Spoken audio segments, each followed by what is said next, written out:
Bonjour tout le monde. Pour ce petit débat, à ma gauche, une dame très sympathique, Laurence Leroy, directrice de la sécurité routière au service public régional de Bruxelles.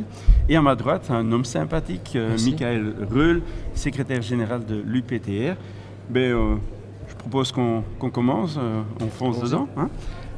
Laurence, la 6e réforme de l'État a transféré une série de compétences aux régions. Comment s'est déroulé le processus de transfert?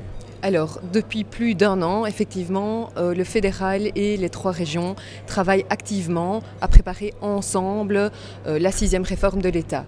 Des groupes de travail composés d'agents régionaux et fédéraux ont été mis en place pour assurer le transfert du personnel et des compétences vers les régions. Et où en est-on en ce 1er janvier 2015?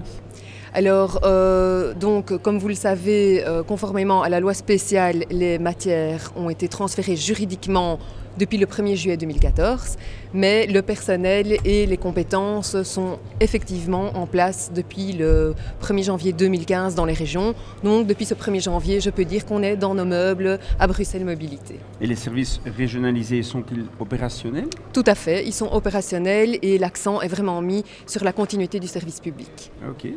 Alors, quel accent spécifique la région entend-elle donner à certaines compétences, par exemple le contrôle technique, la sécurité routière, information des services, distribution urbaine? Alors, dans un premier temps, comme je viens de le dire, la priorité de Bruxelles Mobilité est d'assurer la continuité du service public, c'est-à-dire la délivrance des dossiers sans retard. Il appartiendra ensuite aux politiques de prendre les options spécifiques à la région dans ces nouvelles matières. Bien évidemment, cela se fera toujours en concertation avec les administrations des 2 autres régions. Vous êtes toujours d'accord? Quand on entend parler de continuité de service, on apprécie. Nous craignons qu'à terme, peut-être même court terme, chaque région y aille de sa petite touche. Chaque homme politique régional, maintenant il y a 3 de plus, ait une bonne idée, que ce soit pour le contrôle technique, l'homologation, l'ADR, le transport exceptionnel, qui sont chaque fois des matières extrêmement importantes pour notre secteur. Et nous craignons, à terme de nouveau, des divergences, des différences entre les 3 régions qui ne feront que compliquer la vie de nos transporteurs.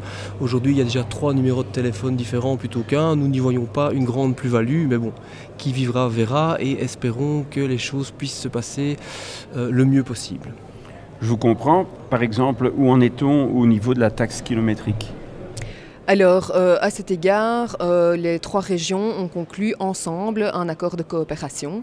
Donc, elles ont approuvé le même texte, donc elles sont sur la même longueur d'onde.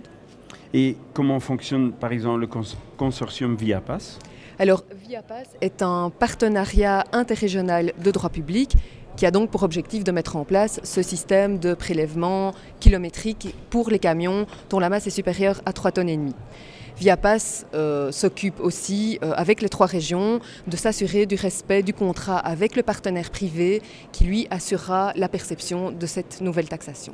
Si les 3 régions sont à la même longueur d'onde, c'est une bonne chose ou pas? Nous entendons qu'ils sont sur la même longueur d'onde, mais tout ce processus est pour les transporteurs parfaitement nébuleux.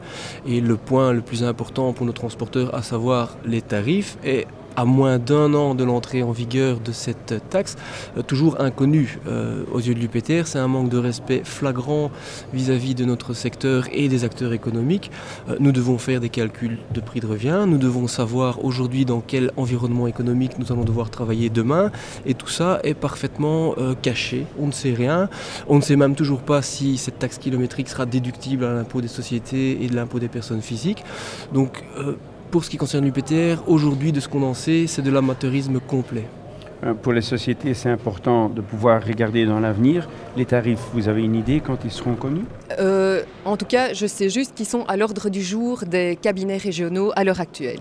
Parce que c'est prévu pour le 1er janvier 2016. Tout à fait. Il faut bien savoir de quoi on parle quand on parle de la taxe kilométrique. Pour notre secteur, c'est quasi une révolution, en ce sens que le prix moyen du kilomètre va être multiplié par 5. Donc c'est pour ça que nous attendons maintenant une prise en compte de cette réalité des différentes instances régionales et fédérales, afin, dans la mesure du possible, de faire que ça passe le plus correctement possible. Et donc nous allons proposer des mesures compensatoires de manière à ce que le prix du transport n'augmente pas trop. Est-ce que Bruxelles peut prendre le lead pour motiver les 2 autres régions à aider le secteur du transport? Oh oui, avec grand plaisir, mais de toute façon, dans toutes les matières dont on a parlé aujourd'hui, on fait en sorte qu'il y ait une harmonisation entre les 3 régions, tout en gardant effectivement des spécificités pour chaque région aussi. Voilà. Vous entendez de bonne volonté? Vous y croyez? Nous pouvons jusqu'à présent y croire. Ce qui nous fait peur, c'est ces fameuses spécificités et que chacun y aille de sa petite idée. Le secteur transport, les camions sont souvent dans le viseur du politique de par la grande visibilité qui est la nôtre. Et nous ne voudrions pas que chacun commence à rendre les choses plus difficiles. Le contrôle technique, l'ADR, je le répète, c'est des matières difficiles et nous espérons qu'on nous laisse tranquilles. En l'occurrence, ce qu'attendent les transporteurs, c'est précisément qu'on les laisse tranquilles et qu'on les laisse travailler dans un cadre légal relativement serein. D'accord. Merci beaucoup, monsieur. Avec grand plaisir. Merci beaucoup, madame Leroy. Avec grand plaisir. Le débat n'est pas encore terminé, c'est clair, mais je crois qu'on aura, et on espère, une solution avant l'été sur toutes les questions. Merci. Merci beaucoup.